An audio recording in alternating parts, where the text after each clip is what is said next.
Good morning, students. Today we will take up clauses. It's chapter 18 of your grammar book. Before starting with a clause, just let me tell you that now we are clear about phrases and its type. Phrases is a group of words which will not have the verb in it, right? But talking about now clause. Clause is again a group of words which gives you some meaning, but here the verb will be there. This is the main difference between the phrase and the clause. Phrase will not have a verb as well as a subject. Subject and verb will not come together in the phrase. But in clause, you will find a subject and a verb will always be together. One subject and one verb will always be there in a clause. Okay? Now I have to just enlarge the screen to make it visible clearly. So I'm just putting off my camera and I'm enlarging the screen for you. Now let's talk about these two sentences. My neighbor is a man of great wealth. My neighbor is a man who owns great wealth. Talk about these two words, group of words beta, the one which are there in the bold. Okay, of great wealth and who owns great wealth. What is the difference? In second one, can we see there is a word owns? Yes. What is owns? Owns is a verb, right? So what is this? Here we have a subject and a verb. So this one is a clause. The second one is a clause. Okay. Now, can we give this definition then? Clause is a group of words that forms part of a sentence and has a subject and a finite verb. So what is the main thing? A clause has only one finite verb. One finite verb will always be there. Finite verb we will discuss in detail.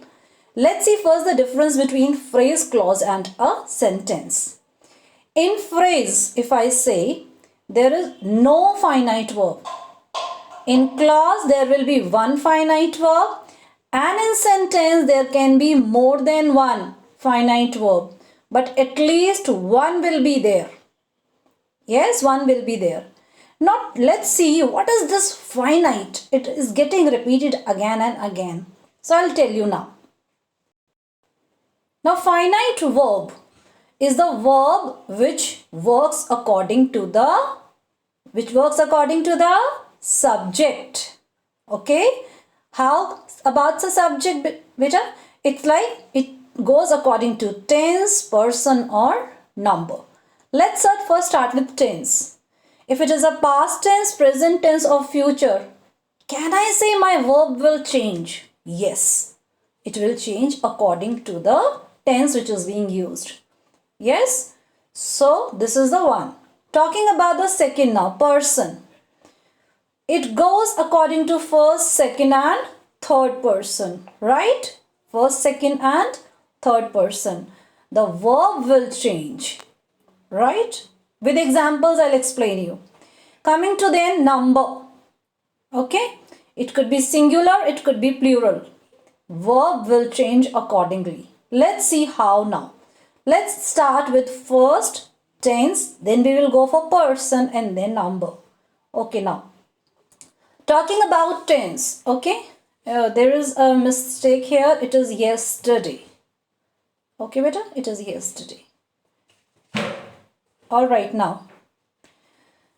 I play cricket every day. Now you know it is a present tense. I play cricket every day is a present tense. I played cricket yesterday is a past tense. So what are the verbs? Play and played. Can we see they are getting changed according to the tense? Play is the present tense and played is the past tense. So they are changed according to tense. They are called finite verbs. Okay. Now, I run a mile daily. He runs a mile daily. How it is getting changed? According to person. First person, second person and third person. Remember? If I am saying I, what is I? I is the first person. So, I run a mile daily. He is the third person. He runs a mile daily. So what are these? These both are finite verbs. They are changed according to the person. Yes. Now moving to the singular and plural. According to the number you can say. Apple is singular. So is. Apple is of red color. But apples are plural. So I have written are. So is and are changing according to the subject. Yes. Then these are called as finite verbs. So finite verbs we can say they change according to the tense. Yes. I'll just do this way. It changes according to tense, right? According to person and according to number. That was about finite verbs. Then what are non-finite verbs? Non-finite verbs do not go according to tense. They do not go according to person. They do not go according to number. So how do they go? Let's see. I found his office at a walking distance. Yes. Can I say this is the past tense? Yes. Okay. Akash will find his office. Can I say this is a future tense? Yes, it is. So they are being changed according to the tense. Found and find. So both of them are finite verbs. What is then non-finite verb in this example? Walking. If I'm saying walking distance, that does not mean I'm walking on that distance. Walking distance means some place which is approachable, which is nearby.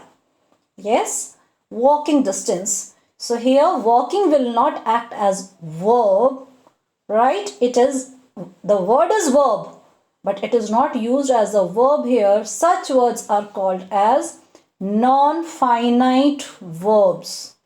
Yes, non-finite verbs.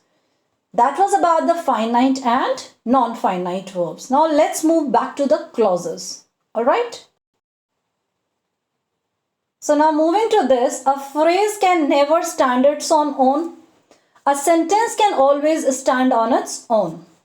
Okay, these two things were clear last chapter. But a clause may or may not be. In clause, both the conditions could be there. It can be, yes, it can take care of its own, it can stand on its own, and it cannot stand on its own. Both are the things which can happen with a clause. So what does this mean? If it does, if the clause stand on its own, it is a sentence. But if it does not, then it is a part of the longer sentence which is made of two or more clauses. So if sentence is able to give you a complete meaning, a clause is able to give you a complete meaning, then it's a sentence. We can say those clauses are sentence. But sometimes clauses do not give you the complete meaning. They are a part of the longer sentence, and where there are two or more clauses, then it remains as a clause. Now children, coming to the adjective clause. Okay, look at here. The boy wearing a blue shirt is my brother. So what are you defining? You are defining the one who is wearing the blue shirt. The boy who is wearing a blue shirt is my brother. So what is happening in both the sentences? These words which are there in the bold, they are describing about that boy, right? Both are acting as the adjective form. Now, in sentence 1, wearing a blue shirt does not have a finite verb, so it will act as adjective phrase. But if I say who is wearing a blue shirt, here who becomes a subject? Yes. I'll just take the pencil now. Here in this, who becomes the subject and is wearing becomes the verb. So this is called the adjective clause, because subject and verb, yes, subject and verb, both the things are there. But wearing a blue shirt did not had a did not had a finite verb, you can say, right? Now let's take some more examples. We need a teacher with 2 years teaching experience. We need a teacher who has 2 years experience. Now when I say who has 2 years teaching experience, who becomes the subject? Yes, who becomes the subject and has teaching, you can say, has 2 years teaching experience. Now this becomes the verb, teaching experience. Yes, so what it is? This is the subject, this is the verb. So it is a clause. So you can say the sentence 4 has a clause, whereas this is a phrase with 2 years teaching experience, right? There is no subject in that. There is no subject in that. Now, more about the adjective clause it's talking. Adjective clause describes a noun.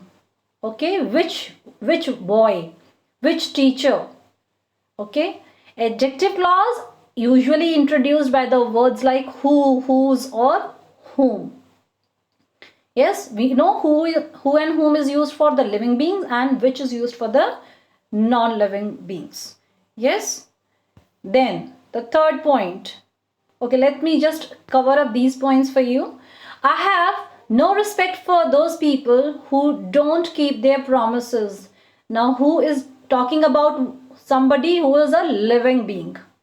Yes, the facts which the accused put before the magistrate. Accused means the person who is taken within the, you can say, handcuffs or behind the bars. Actually, he was put before the magistrate. He clearly proved his innocence. So I'm talking about facts.